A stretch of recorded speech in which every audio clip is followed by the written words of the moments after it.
Hello everybody, this is for the special request to Team Battle. Thank you for motivating me to make a translation of this video. Anyway, let's get to the point. This is all about barrel assembly MP15-22. As you can see, I already removed the muzzle brake and plastic cap for the handguard. When removing the muzzle brake, make sure and remember that you have to put the barrel into the vise using some kind of vise grips, and then you can start removing the muzzle brake.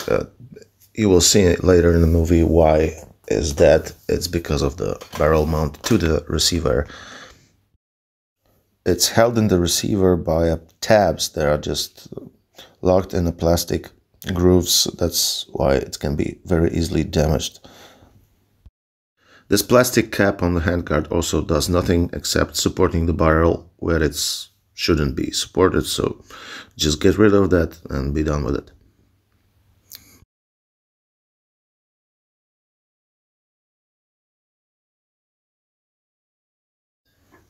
So when we got it all off, we can use our wrench to remove the barrel itself. It is widely available online, Amazon, web shops, stuff like that. Of course, if you want to fabricate one, there are also a bunch of instructions on it. Just slip it onto the barrel. Now align the grooves in the nut with the prongs on the wrench like that, and you can start unscrewing. Remember, be patient. This is a very long and very tiny thread. Then just be careful not to cross-thread it. Just roll it, roll it, roll it until it gets loose.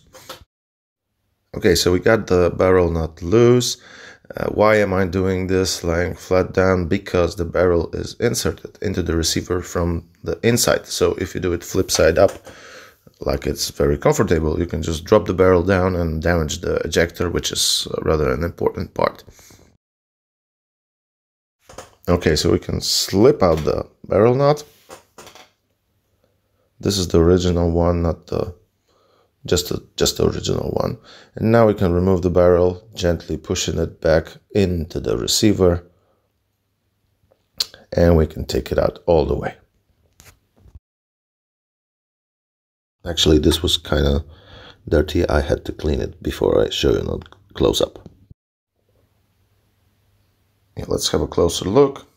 As I said, the threads are very, very fine, very tiny, so just be gentle with them. You have to clean it up and maintain. And the breech face, the chamber, and I don't know how to call this. So these are the prongs that keeps the barrel aligned in the receiver. That's why this is very important when disassembling the muzzle brake. And the whole barrel extension, let's call it, this is this part that holds the mounting prongs, the ejector, and the feed ramp. This is actually held in place to the barrel by those two giant spring pins. The ejector itself, it's actually just a piece of metal that is pushed inside and locked by mounting the barrel extension to the barrel itself.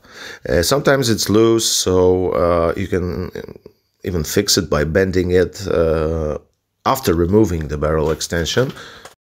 Okay, sorry guys, a little break. I recorded this in 3 times in the same time when I talk it once in Polish, so let's have a break and I will start again about this ejector. So actually the most crucial part here is the ejector. It might be loose sometime, so it moves back and forth like 2-3 millimeters. That might cause ejection issues. So besides aligning it against the ball, sometimes it is required to fix it firmly into the barrel extension. That's why this disassembly of that part is sometimes required. It is a kind of pain to remove them, but for the first time, of course, but just soak them real good use a firm mount in a vise or at the table, and some serious Newton meters on a hammer, and it will come loose. Actually, right now the bigger problem will be to get those parts, then to replace it. As far as I know, here in Poland, at least for 2 years, there are no shipments of spare parts to our distributor. I was able to get 2 or 3 of those ejectors from them some time ago, but since then I haven't tried, and I haven't heard that somebody get those. Okay, in the end, why we would even bother with ourselves to disassemble the barrel? Actually, as most of the movies on this side, they are recorded when something breaks down, and this was exactly the same issue here. This rifle just started having some misfires, and after all other general checks, it just came out like the barrel is loose. I also had some my customers' guns that required the same procedure, because the barrel not just came loose by itself. Normally I would tighten it down and let it shoot some more, but this is also a good chance to deeply clean the rifle in places that you normally don't have the access to. So as for assembly, you just make it exactly in the opposite order. As for tightening the barrel nut, I didn't find any specifications on the measurements on that, so I just used general logic not to over tighten it. Of course, we are talking about the factory nut. You can use, of course, aftermarket ones that will allow you to mount a standard AR-15 handguard on the rifle. I didn't use that because I don't feel that need. But of course, as any modification, this is just a personal preference. All right, thank you everybody for being with us on this translation.